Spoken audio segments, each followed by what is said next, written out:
ಪ್ರಿಯ ವಿದ್ಯಾರ್ಥಿಗಳೇ, SSLC ಪರೀಕ್ಷೆಯ MCQ ಪ್ರಶ್ನೆಗಳಿಗೆ, ಬಹು ಆಯ್ಕೆ ಪ್ರಶ್ನೆಗಳಿಗೆ ಅವರು ನೀಡುವಂತಹ OMR ಶೀಟ್ನಲ್ಲಿ ಉತ್ತರಗಳನ್ನು ತುಂಬುವ ಮಾದರಿಯನ್ನು ತೋರಿಸಲೆಂದೇ ಈ ವಿಡಿಯೋದಲ್ಲಿ ನಾನು ಪ್ರಯತ್ನಿಸಿದ್ದೇನೆ. ಈ ವಿಡಿಯೋ ಭಾಗ 4. ಈ ಹಿಂದೆ 1 ರಿಂದ 30 ಪ್ರಶ್ನೆಗಳವರೆಗಿನ ಉತ್ತರಗಳನ್ನು ಮಾಡಿ ಅವುಗಳನ್ನು OMR ಶೀಟ್ನಲ್ಲಿ ತುಂಬುವಂತಹ 3 ವಿಡಿಯೋಗಳನ್ನು ಮಾಡಿದ್ದೇನೆ. ನೀವು ಅವನ್ನೆಲ್ಲ ಗಮನಿಸಿದ್ದೀರಾ ಅಂತ ಅಂದ್ಕೊತೀನಿ. ಈ ಭಾಗದಲ್ಲಿ 31 ರಿಂದ 40 ಪ್ರಶ್ನೆಗಳವರೆಗೆ ಉತ್ತರಗಳನ್ನು ಮಾಡೋದು ಹೇಗೆ, ಅವುಗಳನ್ನು OMR ಶೀಟ್ನಲ್ಲಿ ತುಂಬೋದು ಹೇಗೆ ಅಂತ ನೋಡೋಣ. ಇದು ಪ್ರಶ್ನೆ ಪತ್ರಿಕೆ ಮುಖಭಾಗ. ನಂತರ ಇದು OMR ಶೀಟು. ಇಲ್ಲಿ ನೀವು ಕೆಳಗಡೆ ಗಮನಿಸಬಹುದು 1ನೇ ಪ್ರಶ್ನೆಯಿಂದ 30ನೇ ಪ್ರಶ್ನೆಯವರೆಗೆ ಈ OMR ಶೀಟ್ನಲ್ಲಿ ಹೇಗೆ ನಾವು ವೃತ್ತಗಳನ್ನು ತುಂಬಿದ್ದೀವಿ ಅಂತ. ಈಗ ಇನ್ನು ಉಳಿದಿರುವಂಥ 31ನೇ ಪ್ರಶ್ನೆಯಿಂದ 40ನೇ ಪ್ರಶ್ನೆಯವರೆಗೆ ಉತ್ತರಗಳನ್ನು ಇಲ್ಲಿ ನಾವು ತುಂಬಬೇಕಾಗಿದೆ. ಈ ಭಾಗ ದೊಡ್ಡದು ಮಾಡಿ ನೋಡೋಣ ಹೇಗೆ ಕಾಣಿಸುತ್ತೆ ಅಂತ. ಇಲ್ಲಿ ನೋಡಿರಿ, 31ನೇ ಪ್ರಶ್ನೆಯಿಂದ 40ನೇ ಪ್ರಶ್ನೆಯವರೆಗೆ ABCD ಎನ್ನುವ ಆಯ್ಕೆಗಳನ್ನು ಕೊಟ್ಟಿದ್ದಾರೆ. ಯಾವ ಪ್ರಶ್ನೆಗೆ ಯಾವ ಆಯ್ಕೆ ಸರಿ ಇದೆಯೋ ಅದನ್ನು ನಾವು ಭರ್ತಿ ಮಾಡಬೇಕು. ಈ 3 ವಿಡಿಯೋಗಳಲ್ಲಿ ನೀವು ನೋಡಿದ್ದೀರಾ. ಈಗ ಪ್ರಶ್ನೆಗೆ ಬರೋಣ. 31ನೇ ಪ್ರಶ್ನೆ ಅದೇನು ಹೇಳುತ್ತೆ ಅಂತ ಹೇಳ್ಬಿಟ್ಟು ಓದೋಣ. ಸ್ಪರ್ಶಕಗಳಿಗೆ ಸಂಬಂಧಿಸಿದಂತೆ ಈ ಕೆಳಗೆ 4 ಹೇಳಿಕೆಗಳನ್ನು ನೀಡಲಾಗಿದೆ. ಇವುಗಳಲ್ಲಿ ತಪ್ಪಾಗಿರುವ ಹೇಳಿಕೆಯು ಯಾವುದು ಈ 4ರಲ್ಲಿ ಅಂತ ನೋಡಬೇಕು. ಈಗ ಒಂದೊಂದೇ ಹೇಳಿಕೆಯನ್ನು ಪರಾಮರ್ಶೆ ಮಾಡ್ತಾ ಹೋಗೋಣ. 1ನೇ ಹೇಳಿಕೆ ಇದು: ಒಂದು ಬಾಹ್ಯ ಬಿಂದುವಿನಿಂದ ಒಂದು ವೃತ್ತಕ್ಕೆ ನಿರ್ದಿಷ್ಟವಾಗಿ 2 ಸ್ಪರ್ಶಕಗಳನ್ನು ಎಳೆಯಬಹುದು ಅಂತ. ಇದಕ್ಕೆ ಸಂಬಂಧಪಟ್ಟಂಥ ಒಂದು ಚಿತ್ರ ಹಾಕೋಣ ಅರ್ಥ ಮಾಡ್ಕೊಳ್ಳೋಕ್ಕೆ. ಇದು ಬಾಹ್ಯ ಬಿಂದು P, ಇದು ವೃತ್ತದ ಮೇಲಿನ ಬಿಂದು A. PA ಅನ್ನೋದೊಂದು ಸ್ಪರ್ಶಕ ಆಯಿತು. B ಅಂತ ಬಿಂದು ತಗೊಂಡ್ರೆ PB ಅನ್ನೋದು ಇನ್ನೊಂದು ಸ್ಪರ್ಶಕ. ಹೀಗೆ 2 ಸ್ಪರ್ಶಕಗಳನ್ನು ಮಾತ್ರ ಬಾಹ್ಯ ಬಿಂದುವಿನಿಂದ ಎಳೆಯಬಹುದು. ಅದರಿಂದ A ಹೇಳಿಕೆ ಇದೆಯಲ್ಲ, ಇದು ಸರಿ. ಈಗ ಹೇಳಿಕೆ B ನೋಡೋಣ. ಅದೇನು ಹೇಳುತ್ತೆ ಅಂತ ಹೇಳಿದರೆ, ವೃತ್ತದ ಮೇಲಿನ ಒಂದು ಬಿಂದುವಿನಿಂದ ವೃತ್ತಕ್ಕೆ ಒಂದೇ ಒಂದು ಸ್ಪರ್ಶಕವನ್ನು ಮಾತ್ರ ಎಳೆಯಬಹುದು ಅಂತ. ಚಿತ್ರ ನೋಡ್ಕೊಂಡು ಹೋಗೋಣ. ಇದು ವೃತ್ತ, ಇದು ಪರಿಧಿಯ ಮೇಲಿನ ಒಂದು ಬಿಂದು, ಅದರ ಮೂಲಕ ಒಂದು ರೇಖೆಯನ್ನು ಎಳೆದ್ರೆ ಅದು ಸ್ಪರ್ಶಕ ಆಗುತ್ತೆ. ಹೀಗೆ ಹೇಳಿದ್ರೆ ಈ ಎಳೆಯೋದು ಬಿಟ್ಟು ಬೇರೆ ಇನ್ಯಾವ ಥರ ಎಳೆದರೂ ಅದು ಸ್ಪರ್ಶಕ ಆಗೋದಿಲ್ಲ. ಅದರಿಂದ ಒಂದೇ ಒಂದು ಸ್ಪರ್ಶಕ ಅದು. ಅದರಿಂದ ಈ ಹೇಳಿಕೆ ಸರಿ. ಇನ್ನು 3ನೇದು C ಹೇಳಿಕೆಯನ್ನು ಓದೋಣ. ವೃತ್ತದ ಒಳಗಿನ ಬಿಂದುವಿನ ಮೂಲಕ ವೃತ್ತಕ್ಕೆ 2 ಸ್ಪರ್ಶಕಗಳನ್ನು ಮಾತ್ರ ರಚಿಸಬಹುದು, ಎಳೆಯಬಹುದು ಅಂತ ಹೇಳಿದ್ದಾರೆ. ಈಗ ಇದು ವೃತ್ತ S ಅನ್ನಂಥ ವೃತ್ತದ ಒಳಗಡೆ ಒಂದು ಬಿಂದು ತಗೊಂಡಿನಿ. ಇದ್ರ ಮೂಲಕ ಒಂದು ಗೆರೆ ಎಳೆದ್ರೆ ಇದು ಯಾವುದೇ ಕಾರಣಕ್ಕೂ ಸ್ಪರ್ಶಕ ಆಗೋದಿಲ್ಲ. ಹೀಗಾದರೂ ಎಳಿರಿ, ಹೀಗಾದರೂ ಎಳಿರಿ, ಹೇಗಾದರೂ ಎಳಿರಿ.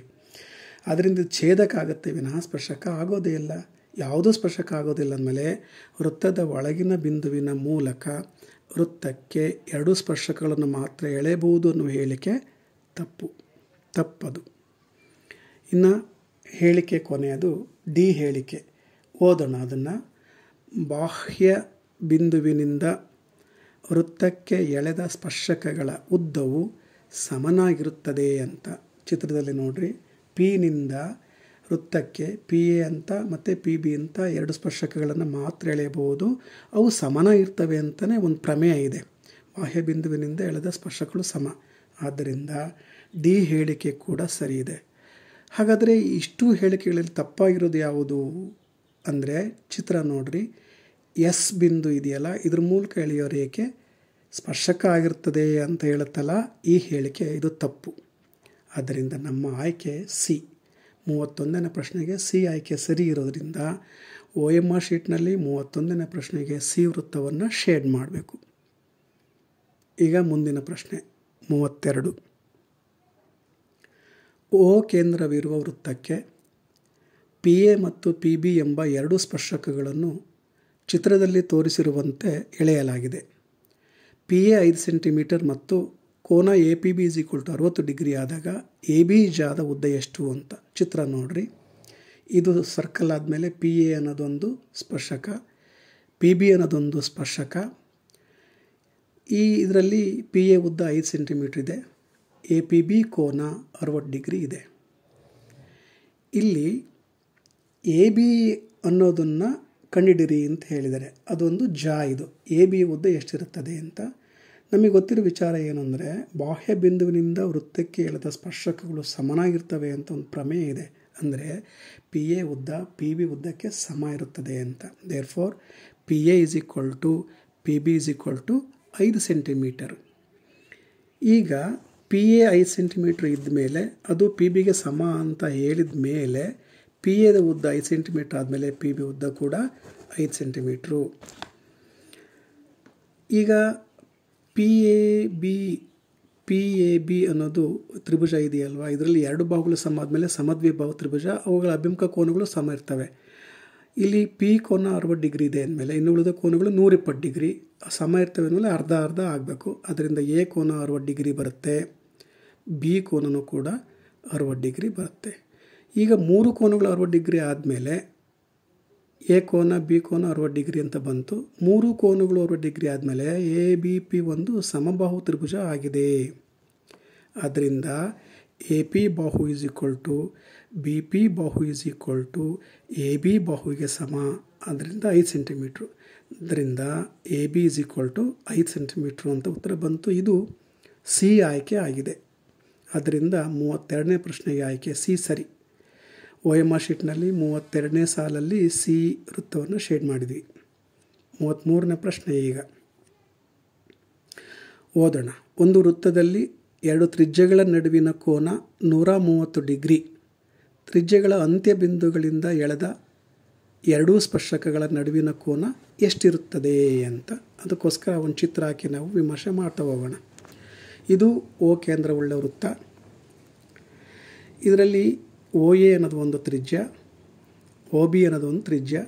ಎರಡು ತ್ರಿಜ್ಯಗಳ ನಡುವಿನ ಕೋನ 130 ಡಿಗ್ರಿ ಇರಬೇಕು ಅಂತ ಹೇಳಿದ್ದಾರೆ. ಅದರಿಂದ 130 ಡಿಗ್ರಿ ತ್ರಿಜ್ಯಗಳ ನಡುವಿನ ಕೋನ ಆಯಿತು. ಮತ್ತು A ಬಿಂದುವಿನಲ್ಲಿ ಒಂದು ಸ್ಪರ್ಶಕ, ತ್ರಿಜ್ಯದ ಇನ್ನೊಂದು ಬಿಂದು B ಬಿಂದುವಿನಲ್ಲಿ ಒಂದು ಸ್ಪರ್ಶಕ ಹೇಳಿದ್ವಿ. ಎರಡೂ ಸ್ಪರ್ಶಕಗಳು ಇಲ್ಲಿ ಸಂಧಿಸ್ತವೆ. ಆ ಬಿಂದು C. ಇಲ್ಲಿ ಉಂಟಾಗುವಂಥ ಕೋನ ಅಂದರೆ ಸ್ಪರ್ಶಕಗಳ ನಡುವಿನ ಕೋನ ಎಷ್ಟಿರುತ್ತದೆ ಅಂತ ಕೇಳಿದ್ದಾರೆ. ಈಗ ಸ್ವಲ್ಪ ಮಾಹಿತಿಯನ್ನು ನಾವು ನೋಡ್ತಾ ಹೋಗೋಣ.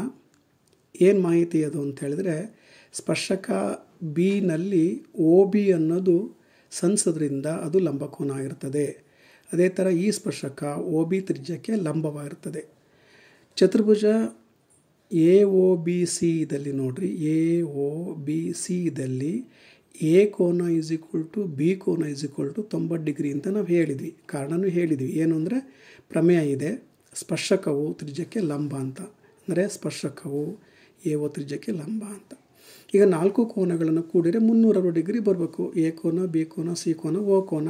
A ಕೋನ B ಕೋನ C ಕೋನ ಎಲ್ಲವೂ ಸೇರಿದರೆ 360 ಬರಬೇಕು.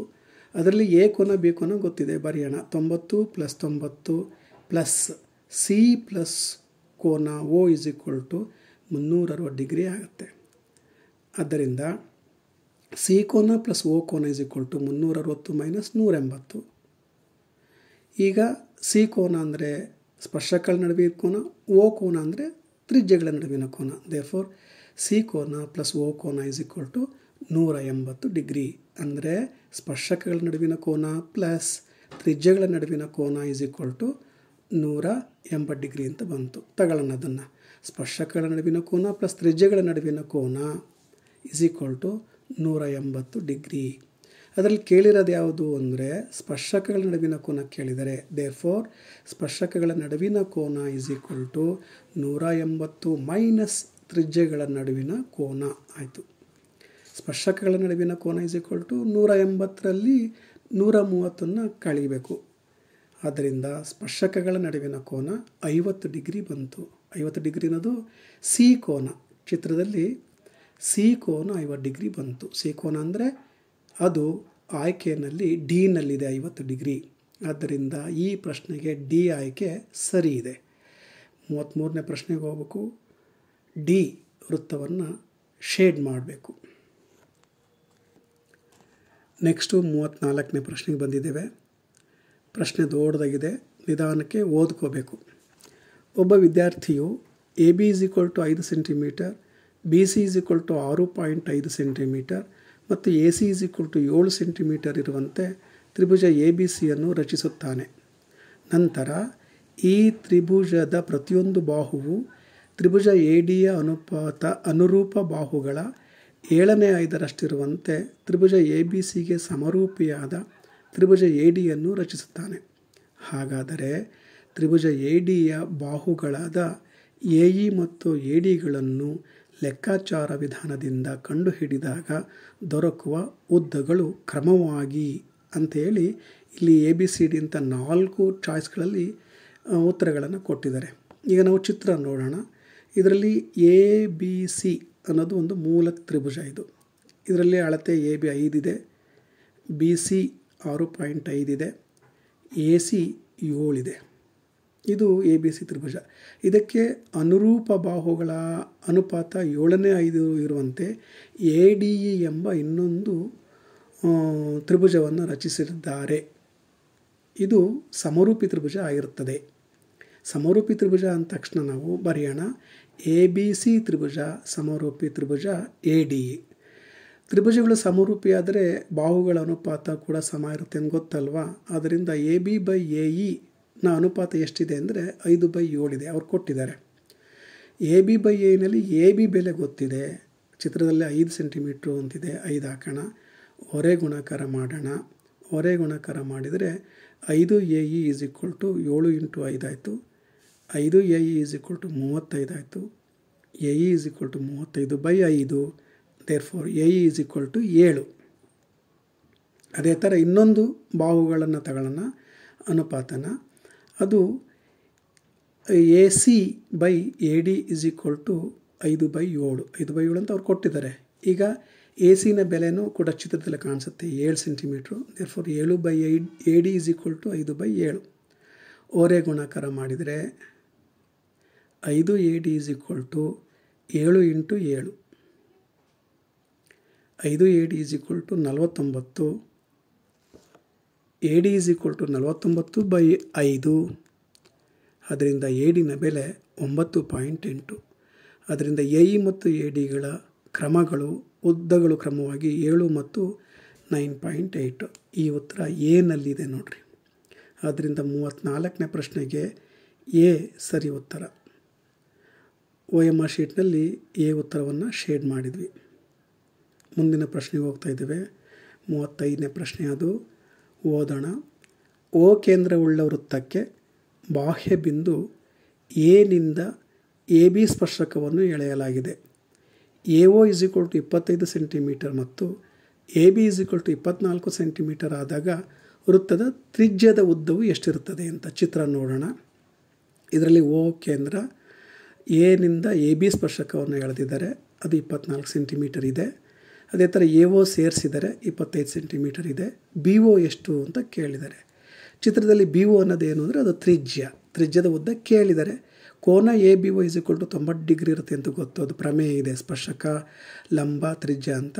ಈಗ ಪೈಥಾಗೋರಸ್ನ ಪ್ರಮೇಯ ಪ್ರಕಾರ ಎ ಬಿ ಒ ಲಂಬಕೋನ ತ್ರಿಭುಜವಾಗಿರೋದ್ರಿಂದ A O square is equal to A B square plus B O square ಅಂತ ಆಗುತ್ತೆ. ಈ ಬೆಲೆಗಳನ್ನು ಹಾಕೋಣ. ಎ ಒ ಅಂದರೆ 25 ಸ್ಕ್ವಯರ್ ಆಯಿತು. ಎ ಬಿ ಅಂತ ಹೇಳಿದರೆ 24 ಸ್ಕ್ವಯರ್ ಆಗುತ್ತೆ. ಬಿ ಒ ಕೇಳಿದರೆ ಹಂಗೆ ಬರೆದಿದ್ದೀವಿ. 25 ಸ್ಕ್ವಯರ್ ಮೈನಸ್ 24 ಸ್ಕ್ವಯರ್ ಆಗುತ್ತೆ is equal to B O square. ಅದು therefore 625 minus 576 is equal to B O square. 49 is equal to B O square ಅಂದರೆ ಬಿ ಒದ ಬೆಲೆ 7. ಈ ಉತ್ತರ ನಮ್ಮ ಆಯ್ಕೆಗಳಲ್ಲಿ ಎಲ್ಲಿದೆ ಅಂತ ಹೇಳಿದರೆ ಬಿ ನಲ್ಲಿದೆ. ಅದರಿಂದ ಈ ಪ್ರಶ್ನೆಗೆ ಬಿ ಆಯ್ಕೆ ಸರಿ. ಒ ಎಮ್ ಆರ್ ಶೀಟ್ಗೆ ಹೋಗಿ ನಾವು ಈ ಪ್ರಶ್ನೆಯಲ್ಲಿ 35ನೇ ಪ್ರಶ್ನೆಯಲ್ಲಿ ಬಿ ಅನ್ನು ಶೇಡ್ ಮಾಡಿದ್ವಿ. ನೆಕ್ಸ್ಟ್ ಮುಂದಿನ ಪ್ರಶ್ನೆಗೆ ಹೋಗಬೇಕು. 36ನೇ ಪ್ರಶ್ನೆ ಅದು ಏನು ಹೇಳುತ್ತೆ? ಒಂದು ಸಿಲಿಂಡರಿನ ಪಾದದ ತ್ರಿಜ್ಯ 6 ಸೆಂಟಿಮೀಟರ್ ಮತ್ತು ಎತ್ತರ h ಸೆಂಟಿಮೀಟರ್ ಆದರೆ ಸಿಲಿಂಡರಿನ ವಕ್ರ ಮೇಲ್ಮೈ ವಿಸ್ತೀರ್ಣ ಎಷ್ಟಿರುತ್ತದೆ ಅಂತ 36ನೇ ಪ್ರಶ್ನೆ ಅದು. ಈಗ ಒಂದು ಸಿಲಿಂಡರ್ ತಗೊಳ್ಳೋಣ. ಇದರಲ್ಲಿ ಪಾದದ ತ್ರಿಜ್ಯ 6 ಅಂತ ಹೇಳಿದರೆ ಇದು 6 ಪಾದದ ತ್ರಿಜ್ಯ ಮತ್ತು ಎತ್ತರ h ಅಂತ ಹೇಳಿದರೆ ಇದು ಎತ್ತರ. ನಾವು ವಕ್ರ ಮೇಲ್ಮೈ ವಿಸ್ತೀರ್ಣ ಕಂಡುಹಿಡಿಬೇಕು ಅಂದರೆ ಈ ಪಾದ ಮತ್ತು ಮೇಲ್ಭಾಗ ಟೊಳ್ಳಾಗಿದ್ದಾಗ ಇದನ್ನು ಕಟ್ ಮಾಡಿದರೆ, ಈ ಸಿಲಿಂಡರ್ನ ಹೀಗೆ ಕಟ್ ಮಾಡಿ ಬಿಡಿಸಿದರೆ ನಮಗೆ ಒಂದು ಆಯತ ಸಿಗುತ್ತೆ ನೋಡ್ರಿ. ಈ ಥರ ಈ ಆಯತದ ವಿಸ್ತೀರ್ಣವೇ ವಕ್ರ ಮೇಲ್ಮೈ ವಿಸ್ತೀರ್ಣ ಆಗಿರ್ತದೆ. ಈ ಪಾದ ಇದೆಯಲ್ಲ, ಪಾದ ಅನ್ನೋದು ಸಿಲಿಂಡರ್ನ ಪಾದದ ಪರಿಧಿ, ಅದು ಅಂದರೆ 2πr ಆಗುತ್ತೆ. ಅಂದರೆ ಆಯತದ ಉದ್ದ ನಾವು 2πr ಅಂತ ಇಟ್ಕೋಬೋದು. ಎತ್ತರನ h ಅಂತ ಇಟ್ಕೊಂಡಿದ್ದೀವಿ, ಅದು ಅಗಲ ಆಗುತ್ತೆ ಆಯತಕ್ಕೆ. ಈಗ ವಕ್ರ ಮೇಲ್ಮೈ ವಿಸ್ತೀರ್ಣ ಅನ್ನೋದು ಕೂಡ ಆಯತದ ವಿಸ್ತೀರ್ಣ ಅನ್ನೋದು ಕೂಡ ಸಮ. ದೇರ್ಫೋರ್ ಸಿಲಿಂಡರ್ ವಕ್ರ ಮೇಲ್ಮೈ ವಿಸ್ತೀರ್ಣ ಉದ್ದ ಇಂಟು ಅಗಲ ಅಂದರೆ 2πr ಇಂಟು h ಆಯಿತು. ಈ 2πr ಇಂಟು h ಅನ್ನೋದು ಡಿ ಆಯ್ಕೆಯಾಗಿದೆ. 36ನೇ ಪ್ರಶ್ನೆಗೆ ಡಿ ಆಯ್ಕೆ ಸರಿ. OMR ಶೀಟ್ಗೆ ಹೋಗಿ 36ನೇ ಪ್ರಶ್ನೆಗೆ ಡಿ ವೃತ್ತವನ್ನು ಶೇಡ್ ಮಾಡಬೇಕು. ಮುಗೀತು. ಮುಂದಿನ ಪ್ರಶ್ನೆ 37ನೇದೀಗ. 37ನೇ ಪ್ರಶ್ನೆ ಓದ್ತಾ ಇದ್ದೀನಿ. ಶಂಕುವೊಂದರ ಇಳಿಜಾರು ಎತ್ತರ ಎಲ್, ಅದರ ಎತ್ತರ h ಮತ್ತು ಅದರ ಪಾದದ ತ್ರಿಜ್ಯ r. ಆದರೆ ಇವುಗಳ ನಡುವಿನ ಸಂಬಂಧವು ಏನು? LHRಗೆ ಸಂಬಂಧ ಬರೀಬೇಕು ನಾವೀಗ. ಚಿತ್ರ ನೋಡ್ರಿ. ಇದು L ಇಳಿಜಾರು ಎತ್ತರ, ಇದು ಲಂಬ ಎತ್ತರ h, ಇದು ಪಾದದ ತ್ರಿಜ್ಯ r. ಇಲ್ಲಿ ನೋಡಿದರೆ ಈ ಮೂರು ಸಂಬಂಧಗಳಿಗೆ ಒಂದು ಲಂಬಕೋನ ತ್ರಿಭುಜ ಏರ್ಪಡ್ತಾ ಇದೆ. ಒಂದು ಚಿತ್ರ ಹಾಕೋಣ. ಒಂದು ಲಂಬಕೋನ ತ್ರಿಭುಜ, ಇದು ಲಂಬ ಎತ್ತರ h ಆಗುತ್ತೆ, ಇದು ಪಾದದ ತ್ರಿಜ್ಯ r ಆಗುತ್ತೆ, ಇದು ಓರೆ ಎತ್ತರ L ಆಯಿತು. ಇದು ಲಂಬಕೋನ ತ್ರಿಭುಜ ಆಗಿರೋದ್ರಿಂದ ನಾವು ಪೈಥಾಗೊರಸ್ಸನ ಪ್ರಮೇಯನ ಅಪ್ಲೈ ಮಾಡ್ಬೋದು. ಅಂದರೆ L² = h² + r² ಆಗುತ್ತೆ. ಈ ಉತ್ತರ ಎಲ್ಲಿದೆ ಅಂದರೆ ಬಿ ನಲ್ಲಿದೆ ನೋಡ್ರಿ. 37ನೇ ಪ್ರಶ್ನೆಗೆ ಬಿ ಆಯ್ಕೆ ಸರಿ. OMR ಶೀಟ್ನಲ್ಲಿ 37ನೇ ಪ್ರಶ್ನೆಗೆ ಬಿ ವೃತ್ತವನ್ನು ಶೇಡ್ ಮಾಡೋದು. ನೆಕ್ಸ್ಟು 38ನೇ ಪ್ರಶ್ನೆ ಓದೋಣ. ಅದನ್ನು 38ನೇ ಪ್ರಶ್ನೆಯನ್ನು. ಒಂದು ಗೋಳದ ಮೇಲ್ಮೈ ವಿಸ್ತೀರ್ಣವು 616 ಸ್ಕ್ವಯರ್ ಮೀಟರ್ ಆದರೆ ಅದರ ಅರ್ಧಗೋಳದ ಮೇಲ್ಮೈ ವಿಸ್ತೀರ್ಣ ಎಷ್ಟು ಅಂತ. ಒಂದು ಗೋಳ ತಗೊಳ್ಳೋಣ. ಇದರ ಪೂರ್ಣ ಮೇಲ್ಮೈ ವಿಸ್ತೀರ್ಣ ಕೊಟ್ಟಿದ್ದಾರೆ. ಎಷ್ಟು? 616 ಅಂತ. 616 ಅನ್ನೋದು ಪೂರ್ಣ ಮೇಲ್ಮೈ ವಿಸ್ತೀರ್ಣ. ಕೇಳಿರೋದೇನು? ಅರ್ಧಗೋಳದ ವಿಸ್ತೀರ್ಣ. ಅಂದರೆ ಪೂರ್ಣಗೋಳವನ್ನು ಡಿವೈಡೆಡ್/2 ಮಾಡಿದ್ರೆ ಆಗೋಗುತ್ತೆ ನೋಡ್ರಿ. ಇದು ಅರ್ಧಗೋಳ. ದೇರ್ಫೋರ್ ಅರ್ಧಗೋಳದ ಮೇಲ್ಮೈ ವಿಸ್ತೀರ್ಣ ಪೂರ್ಣಗೋಳದ ವಿಸ್ತೀರ್ಣ /2 ಅಂದರೆ ಅರ್ಧ ಮಾಡೋದು ಅಂತದ್ರ ಅರ್ಥ. ದೇರ್ಫೋರ್ ಅರ್ಧಗೋಳದ ಮೇಲ್ಮೈ ವಿಸ್ತೀರ್ಣ 616/2 308 ಸ್ಕ್ವಯರ್ ಮೀಟರ್ಸ್. ಈ ಉತ್ತರ ನಮ್ಮ ಆಯ್ಕೆಗಳಲ್ಲಿ ಬಿ ನಲ್ಲಿದೆ ನೋಡ್ರಿ. ಅದರಿಂದ 38ನೇ ಪ್ರಶ್ನೆಗೆ ಬಿ ಆಯ್ಕೆ ಸರಿ. ನಾವೀಗ 38ನೇ ಪ್ರಶ್ನೆಗೆ ಹೋಗ್ಬಿಟ್ಟು ಬಿ ವೃತ್ತವನ್ನು ಶೇಡ್ ಮಾಡಬೇಕು. 39ನೇ ಪ್ರಶ್ನೆಗೆ ಬಂದಿದ್ದೇವೆ. 39ನೇ ಪ್ರಶ್ನೆ ಓದೋಣ. ಒಂದು ನೇರ ಸಿಲಿಂಡರಿನ ಪಾದದ ಸುತ್ತಳತೆ 44 ಸೆಂಟಿಮೀಟರ್ ಮತ್ತು ಅದರ ಎತ್ತರ 10 ಸೆಂಟಿಮೀಟರ್ ಆದರೆ ಸಿಲಿಂಡರ್ನ ಘನಫಲ ಎಷ್ಟು ಅಂತ. ಒಂದು ಸಿಲಿಂಡರ್ನ ತಗೊಂಡಿದ್ದೀನಿ. ಈ ಸಿಲಿಂಡರ್ನಲ್ಲಿ ಪಾದ ಇದು ಕೆಳಗಡೆ ಇದೆ, ಇದು ಪಾದ. ಈ ಪಾದದ ಸುತ್ತಳತೆ ಕೊಟ್ಟಿದ್ದಾರೆ. ಇದು ಸುತ್ತಳತೆ ಅಂದರೆ ಪರಿಧಿಯ ಉದ್ದ 44 ಸೆಂಟಿಮೀಟರ್ ಅಂತ ಕೊಟ್ಟಿದ್ದಾರೆ. ಏನು ಕೇಳಿದರೆ ಅದರ ಎತ್ತರನೂ ಕೊಟ್ಟಿದ್ದಾರೆ ನೋಡ್ರಿ, ಹೆಚ್ ಅಂತ. ಹೆಚ್ ಅನ್ನೋದು 10 ಸೆಂಟಿಮೀಟ್ರ್ ಇದೆ. ಹೆಚ್ ಕೊಟ್ಟಿದ್ದಾರೆ, ಪಾದದ ಸುತ್ತಳತೆ ಕೊಟ್ಟಿದ್ದಾರೆ. ಕೇಳಿರೋದೇನು ಅಂದರೆ ಘನಫಲ ಕೇಳಿದ್ದಾರೆ. ಸಿಲಿಂಡರ್ನ ಘನಫಲ ಸೂತ್ರ ನಮಗೆ πr² h ಅಂತ ಗೊತ್ತು. ಇದರಲ್ಲಿ h ಅಂದರೆ 10 ಸೆಂಟಿಮೀಟ್ರು, ಪೈ ಅಂದರೆ ಬೆಲೆ ಗೊತ್ತು, ಆರ್ನ ಬೆಲೆ ಗೊತ್ತಿಲ್ಲ, ಕಂಡುಹಿಡ್ಕೋಬೇಕು. ಅದನ್ನು ಕಂಡುಹಿಡೀಲಿ ಅಂತಲೇ ಪಾದದ ಸುತ್ತಳತೆ ಕೊಟ್ಟಿದ್ದಾರೆ. ದೇರ್ಫೋರ್ ಪಾದದ ಸುತ್ತಳತೆ = 2πr, ಪರಿಧಿ ಅದು, = 44. ಈಗ ಬೆಲೆಗಳನ್ನು ಹಾಕೋಣ. 2 × 22/7 × r = 44 ಆಯಿತು. ಈಗ 22 × 2 44/7 ಆಯಿತು. ಇಂಟು r = 44 ಆಯಿತು. ಓರೆ ಗುಣಾಕಾರ ಮಾಡಿದರೆ 44 × r = 44 × 7 ಆಯಿತು. 44 ಕ್ಯಾನ್ಸಲ್ ಆಗುತ್ತೆ. ಇನ್ನು ಉಳಿದಿದ್ದು r = 7. ತ್ರಿಜ್ಯ 7 ಬಂತು. ಈಗ ನಾವು ಸಿಲಿಂಡರ್ನ ಘನಫಲವನ್ನು ಕಂಡುಹಿಡಿಬೋದು. πr² h ಅಂದರೆ ಪೈ. ಈಗ ಬರೆಯೋಣ. ಪೈ ಇಂಟು r² ಅಂದರೆ 7² ಆಗುತ್ತೆ. ಅದನ್ನು 7 × 7 ಅಂತ ಬರ್ತೀನಿ. h ಅಂದರೆ 10. Pi R square H is equal to pi into 749 into 10 ಅಂತ ಹೇಳಿದರೆ 490. Therefore pi R square H ಅಂದರೆ ಸಿಲಿಂಡರಿನ ಘನಫಲ ಇಸ್ ಈಕ್ವಲ್ ಟು 490 ಪೈ ಅಂತ ಉತ್ತರ ಆಗುತ್ತೆ. ಈ 490 ಪೈ ಅನ್ನೋದು ಎನಲ್ಲಿ ಇದೆ ನೋಡ್ರಿ. ಅದರಿಂದ 39ನೇ ಪ್ರಶ್ನೆಗೆ ಎ ಆಯ್ಕೆ ಸರಿ ಇದೆ. 39ನೇ ಪ್ರಶ್ನೆಗೆ OMR ಶೀಟ್ನಲ್ಲಿ ಎ ವೃತ್ತವನ್ನು ಶೇಡ್ ಮಾಡಬೇಕು. ಇನ್ನು ಕೊನೆಯ ಪ್ರಶ್ನೆ 40, ಇಡೀ ಪ್ರಶ್ನೆ ಪತ್ರಿಕೆಯ ಕೊನೆಯ ಪ್ರಶ್ನೆ ಇದು. ನಮ್ಮ ವಿಡಿಯೋದ ಕೊನೆಯ ಪ್ರಶ್ನೆಯೂ ಹೌದು. ಓದೋಣ. ಜೇಡಿ ಮಣ್ಣಿನಿಂದ ಒಂದು ಶಂಕುವನ್ನು ರಚಿಸಿ ಇದನ್ನು ಪಾದಕ್ಕೆ ಸಮಾಂತರವಾಗಿ ಚಾಕುವಿನಿಂದ ಕತ್ತರಿಸಿ ಉಂಟಾದ ಚಿಕ್ಕ ಶಂಕುವನ್ನು ಬೇರ್ಪಡಿಸಿದಾಗ ನಂತರ ಉಳಿಯುವ ಘನವು ಎಷ್ಟು, ಯಾವುದು, ಅದರ ಹೆಸರೇನು ಅಂತ ನೋಡಿರಿ. ಇದು ಒಂದು ಶಂಕು ತಗೊಂಡಿದ್ದೀನಿ. ಇದನ್ನು ಪಾದ ಇದೆಯಲ್ಲ, ಇದು ಹಳದಿ ಬಣ್ಣದ, ಇದಕ್ಕೆ ಸಮಾಂತರವಾಗಿ ಹೀಗೆ ಇಲ್ಲೊಂದು ಮಾರ್ಕ್ ಬಂತು ನೋಡಿ, ಹೀಗೆ ಕತ್ತರಿಸ್ತೀನಿ. ಕತ್ತರಿಸಿದ ಮೇಲೆ ಮೇಲ್ಗಡೆ ಇರೋ ಚಿಕ್ಕ ಶಂಕುವನ್ನು ಬೇರ್ಪಡಿಸ್ತೀನಿ. ಇಲ್ಲಿ ಕೆಳಗಡೆ ಕಾಣ್ತಾ ಇದೆಯಲ್ಲ, ಈ ಭಾಗದ ಹೆಸರೇನು ಅಂದರೆ ಅದರ ಹೆಸರು ಶಂಕುವಿನ ಭಿನ್ನಕ ಅಂತ ಕರೀತಾರೆ. ಈ ಉತ್ತರ ಡಿ ಆಯ್ಕೆಯಲ್ಲಿ ಇದೆ. ಅಂದರೆ 40ನೇ ಪ್ರಶ್ನೆಗೆ ಡಿ ಆಯ್ಕೆ ಸರಿ. 40ನೇ ಪ್ರಶ್ನೆಗೆ OMR ಶೀಟ್ನಲ್ಲಿ ಡಿ ವೃತ್ತವನ್ನು ಶೇಡ್ ಮಾಡಬೇಕು. ಹೀಗೆ 31ನೇ ಪ್ರಶ್ನೆಯಿಂದ 40ನೇ ಪ್ರಶ್ನೆಯವರೆಗಿನ ಎಲ್ಲ ಉತ್ತರಗಳನ್ನು ಕಂಡುಹಿಡಿದು ನಾವಿಲ್ಲಿ ಶೇಡ್ ಮಾಡಿದ್ದೇವೆ. ಶೇಡ್ ಮಾಡಿದ ಮೇಲೆ ನಮ್ಮ ಇಡೀ OMR ಶೀಟ್ ಹೇಗೆ ಕಾಣಿಸುತ್ತೆ ಅಂತ ನೋಡೋಣ. ನೋಡಿ, ಇಲ್ಲಿ 31ನೇ ಪ್ರಶ್ನೆಯಿಂದ 40ನೇ ಪ್ರಶ್ನೆಗೆ ಈ ಥರ ತುಂಬಿ ನೋಡ್ತಾ ಇದ್ದೀವಿ. ಈ ಥರ ನಮ್ಮ ಇಡೀ OMR ಶೀಟು ಕಾಣಿಸುತ್ತೆ. 1ರಿಂದ 40 ತುಂಬಿದ್ದೀವಿ ಅಂತ ಡೆಫಿನೆಟ್ ಮಾಡ್ಕೊಂಡ್ಮೇಲೆ ಇಲ್ಲಿ ಕೆಳಗಡೆ ನೋಡಿರಿ, ಸ್ಟೂಡೆಂಟ್ ಸಿಗ್ನೇಚರ್ ಅಂತ ಇದೆ, ಇಲ್ಲಿ ನೀವು ಸಹಿ ಹಾಕ್ರಿ. ರೂಮ್ ಇನ್ವಿಜಿಲೇಟರ್ ಸಿಗ್ನೇಚರ್ ಅಂತಿದೆ, ಇಲ್ಲಿ ಕೊಠಡಿ ಮೇಲ್ವಿಚಾರಕರ ಸಹಿ ಹಾಕಿಸ್ರಿ. ಇನ್ನೊಂದು ಸಲ ಚೆಕ್ ಮಾಡ್ಕೊಂಡು ಅದನ್ನು ಅವರಿಗೆ ಕೊಡ್ರಿ. ವಿದ್ಯಾರ್ಥಿಗಳೇ, ಇಲ್ಲಿಯವರೆಗೆ 40 MCQ ಪ್ರಶ್ನೆಗಳಿಗೆ ಉತ್ತರಗಳನ್ನು ಮಾಡಿ ಅವುಗಳನ್ನು OMR ಶೀಟ್ನಲ್ಲಿ ತುಂಬುವ ವಿಧಾನಗಳನ್ನು ಹೊಂದಿರುವ ವಿಡಿಯೋಗಳನ್ನು ನೋಡಿದಿರಿ. ನೀವು ಯೂಟ್ಯೂಬ್ನಲ್ಲಿ ರಮೇಶ್ MS ಮತ್ತೋಡು ಶಿವಶಂಕರಾಚಾರ್ಯ ಅನ್ನುವ ಚಾನಲ್ನಲ್ಲಿ ಇವುಗಳನ್ನು 4 ವಿಡಿಯೋಗಳನ್ನು ನೀವು ನೋಡ್ಬೋದು.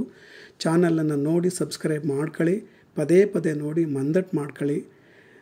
ಪರೀಕ್ಷೆಗೆ ನಿಮಗೆ ಅನುಕೂಲ ಆಗುತ್ತೆ.